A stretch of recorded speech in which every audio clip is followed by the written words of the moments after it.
সুপ্রিয় দর্শক, সত্যপক্ষের আজকের পর্বে আপনাদের সবাইকে স্বাগত জানাচ্ছি আমি শেখ বুলবুল।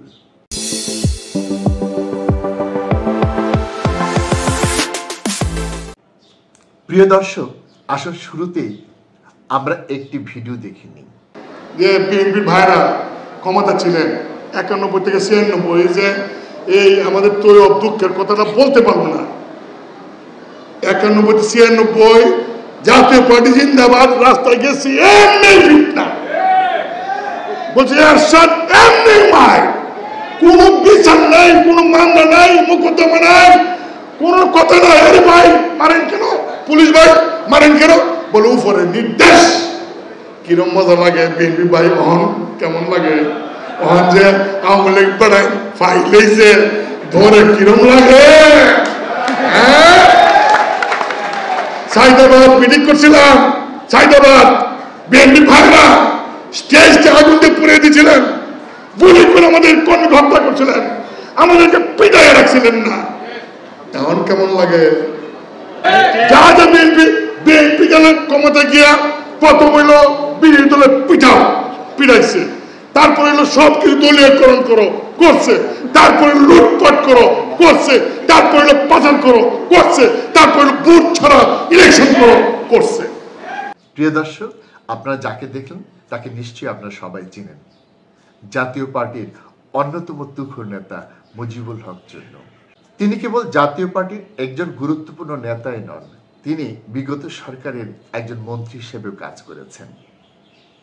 আপনারা নিশ্চয়ই লক্ষ্য করেছেন, তিনি কাউকে সম্মান দিয়ে কথা বলতে জানেন না। তিনি যাকে তাকে যখন তখন ব্যঙ্গ বিদ্রুপ করেন। আপনাদের নিশ্চয়ই মনে আছে, কিছুদিন আগে জিএম কাদেরকে যুবদল এবং ছাত্রদলের নেতাকর্মীরা ধাওয়া দিয়েছিলেন। সেই ধাওয়া দেওয়ার পর তিনি এই সরকারের বিরুদ্ধে যে ধরনের বিষোদ্গার করতেন তার মাত্রা কিছুটা কমে এসেছিল। তারপর বেশ কিছুদিন তিনি প্রায় একেবারে নীরবই ছিলেন। তারপর সম্প্রতি আবার তিনি সরব হয়েছেন, এবং সরব হওয়ার পর এদেশের সাধারণ মানুষ তার বাড়িতে হামলা করেছে। আসুন এ সংক্রান্ত একটি ভিডিও ক্লিপ আমরা দেখে নিই। বৃহস্পতিবার বিকেলে 3 দিনের সফরে রংপুরে আসেন জাপা চেয়ারম্যান জিএম কাদের। অবস্থান নেন নগরীর সেনপাড়ার স্কাই ভিউ বাসভবনে। সরব হয়ে উঠে বিক্ষুব্ধ জনতা। বৃহস্পতিবার রাত 8:30টার দিকে গ্রেপ্তারের দাবিতে বিক্ষোভ মিছিল নিয়ে জাপা চেয়ারম্যানের বাসভবনে যায় বিক্ষুব্ধরা। ইট পাটকেল নিক্ষেপ করে আগুন দেয় একটি মোটরসাইকেলে। তাৎক্ষণিক জাতীয় পার্টির নেতাকর্মীরা ঘটনাস্থলে উপস্থিত হলে শুরু হয় দুপক্ষের ধাওয়া পাল্টা ধাওয়া। আমরা এই কথা শুনে আমরা পার্টি অফিসে অবস্থান নিয়েছি। পার্টি অফিস থেকে ততক্ষণ আমরা যখন পার্টি অফিস থেকে বের হওয়ার আগেই শুনলাম যে এখানে তারা হামলা করেছে। প্রিয় দর্শক, এই হামলাকে কেন্দ্র করে বিষয়টি অনেক ফুলিয়ে ফাঁপিয়ে আপনাদের সামনে আবার হাজির হয়েছেন জাতীয় পার্টির সেই তুখুর নেতা মুজিবুল হক চূন্য। তিনি কি বলছেন, আসুন আমরা একটু সেটি শুনে নিই। জাতীয় পার্টির চেয়ারম্যান বর্তমান রাজনৈতিক অবস্থা, সরকারের অবস্থান এবং মানুষের কি যাতনা সেই সম্পর্কে তিনি বক্তব্য রাখেন। বক্তব্য রাখার পর তিনি তার পৈতৃক বাসভবন, সেই পৈতৃক বাসভবনে তিনি যাওয়ার পর যখন নেতা কর্মী সবাই চলে যায়, ওই সময় তিনি যখন বাড়িতে একা ছিলেন, রাত 9টায়, সন্ধ্যার পরে রাত্রেবেলায় হঠাৎ করে কিছু উশৃঙ্খল ছেলে যারা নাকি এনসিপির নাম বা বৈষম্য বিরুদ্ধের দামে তারা স্লোগান দেয় এবং আমাদের চেয়ারম্যানের পৈতৃক বাড়িতে তারা আক্রমণ করে, ইট পাটকেল দিয়ে ঢিল ছুড়ে জানালার কাঁচ ভাঙে এবং পাশের সামনে একটি মোটরসাইকেলে আগুন দিয়ে তারা চলে যান।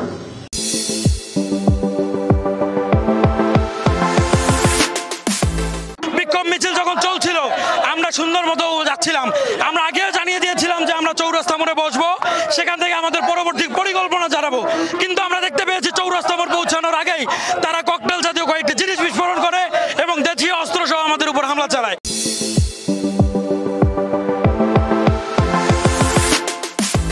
আমাদের প্রশ্ন অন্তর্বর্তীকালীন সরকারের যিনি প্রধান উপদেষ্টা এবং স্বরাষ্ট্র উপদেষ্টার কাছে যে অনেক আশা করে একটি ছাত্র গণ অভ্যুত্থানের পরে এই দেশের মানুষ অনেক আশা করে এই অন্তর্বর্তীকালীন সরকারকে ক্ষমতায় বসায় এবং সকল স্তরের মানুষ সেই সরকারকে সমর্থন দেয়। জাতীয় পার্টি সহ আমরাও এই সরকারকে সমর্থন দিয়েছিলাম। আজকে সরকার গঠন করার পর 9-10 মাস পরেও আমার বাড়িতে আমি থাকতে পারবো না, আমার বাড়ি আক্রমণ করবে বৈষম্য বিরোধী নামে, এনসিপির নামে। এটা যদি সরকার কন্ট্রোল না করতে পারে তাহলে আইন শৃঙ্খলা পরিস্থিতি কোথায় গিয়ে দাঁড়িয়েছে এখান থেকে কল্পনা করা যায়।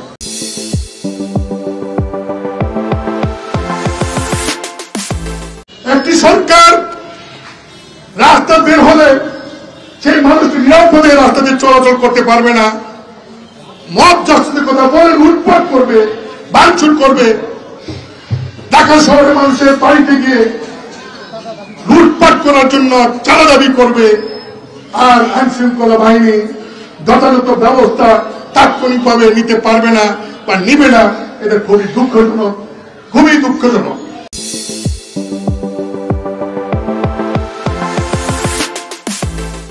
যারা প্রধান উপদেষ্টা, আমরা বলতে চাই না যে এই দেশের সংবিধানে অন্তর্বর্তীকালীন সরকার বলতে কোন ব্যবস্থা নাই। মহামান্য রাষ্ট্রপতি যখন আর্টিকেল 106 এর সংবিধানের অধীনে রেফারেন্স পাঠান, সেই রেফারেন্সে যে প্রতিবেদন দেওয়া হয়েছে সেইখানে লেখা আছে যে বাংলাদেশের সংবিধানে অন্তর্বর্তীকালীন সরকার ব্যবস্থা বলতে কোনো কিছু নাই। বাংলাদেশের সুপ্রিম কোর্ট সংবিধানের ব্যাখ্যা করতে পারেন, কিন্তু সংবিধানের যে জিনিস নাই সেটা তারা করতে পারেন না।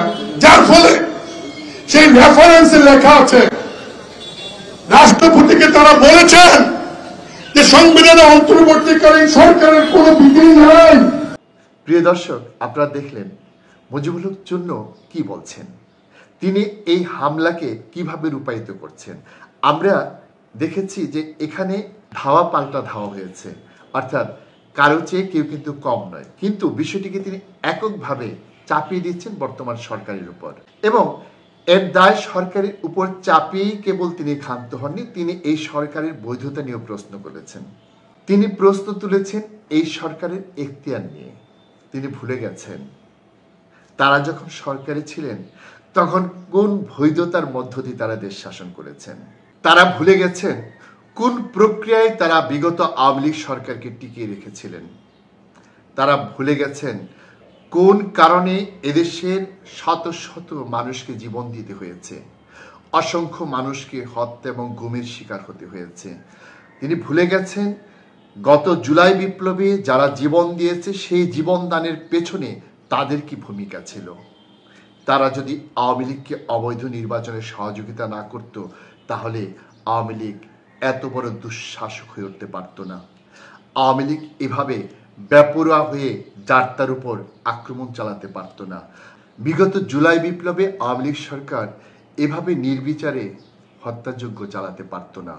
এসব হত্যাযজ্ঞ এবং নির্মম নিষ্ঠুরতার পেছনে তাদের দায় কতটুকু সেটি কিন্তু তাদেরকে উপলব্ধি করতে হবে। তাদেরকে উপলব্ধি করতে হবে ব্যাপক লুটপাট এবং লক্ষ লক্ষ টাকা পাচারের পেছনে তাদের কি ভূমিকা ছিল। তাদের সেই প্রত্যক্ষ এবং পরোক্ষ ভূমিকার জন্য এদেশের মানুষের মনে কিন্তু এখনো প্রচন্ড ক্ষোভ বিরাজ করছে। তারা সুযোগের অপেক্ষায় আছে কখন তাদের সেই ক্ষোভ নিরসন করবে।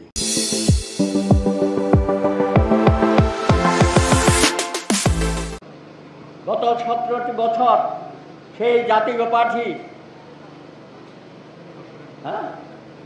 উপরের টো খাইল, গাছের টো খাইল, তলার টো খাইল, মন্ত্রিত্ব নিল, সমস্ত রাষ্ট্রীয় সুযোগ সুবিধা নিল।